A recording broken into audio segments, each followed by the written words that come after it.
సిద్దిపేట జిల్లా హుస్నాబాద్ పట్టణంలో కరీంనగర్ కాంగ్రెస్ ఎంపీ అభ్యర్థి వెలిచాల రాజేందర్ రావు ఎన్నికల ప్రచారం నిర్వహించారు।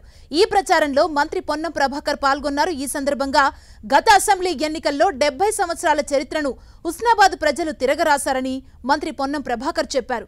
మాజీ మంత్రి హరీష్ రావు హుస్నాబాద్ పబ్లిక్ మీటింగ్ లో కాంగ్రెస్ కు ఓటేయమని కోరారని, హరీష్ రావు చెప్పినట్లు బీఆర్ఎస్ శ్రేణులు చేయాలని కోరారు।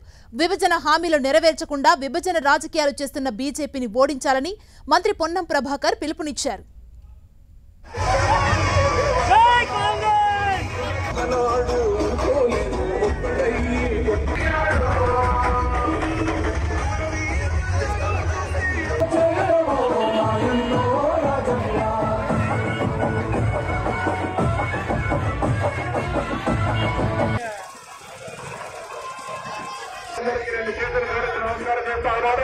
వెనుకున్నటువంటి వారి సోదరీమణుల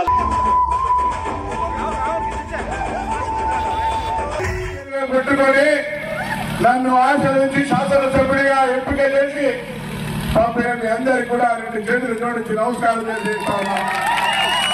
మీరు పంపిన బిడ్డ 70 సంవత్సరాల చరిత్రను తిరిగేసి కాంగ్రెస్ ప్రభుత్వంలో మంత్రిగా హుస్నాబాద్ ఈ ప్రాంతం యొక్క ప్రజల యొక్క ఆకాంక్షలకు అనుగుణంగా పనిచేయడానికి మీ ముందు నిల్చున్నాం। తదాస్తు దేవతలు ఉంటారట। పొద్దుగాల బాబు హరీష్ రావు గారు కాంగ్రెస్ గెలుపు చెప్పేసాడు, ఎట్లయినా టీఆర్ఎస్ గెలిచేది లేదు। దయచేసి టీఆర్ఎస్ శ్రేణులారా, ఈ దేశ ప్రజాస్వామ్యాన్ని కాపాడడానికి, ఈ దేశంలో రిజర్వేషన్లను కాపాడుకోవడానికి, ఈ దేశంలో రాజ్యాంగాన్ని రక్షించుకోవడానికి ఏ బీజేపీ అయితే 400 సీట్లు గెలిపారని అడుగుతా ఉందో అది రాజ్యాంగాన్ని మార్చేయడానికి, రిజర్వేషన్లు తీసేయడానికి, ప్రజాస్వామ్యాన్ని గురి చేయడానికి మాత్రమే। వేదిక ఎక్కడ బీజేపీలో టీఆర్ఎస్ లో మాట్లాడితే కాంగ్రెస్ 6 గ్యారెంటీల గురించి అడుగుతున్నాను।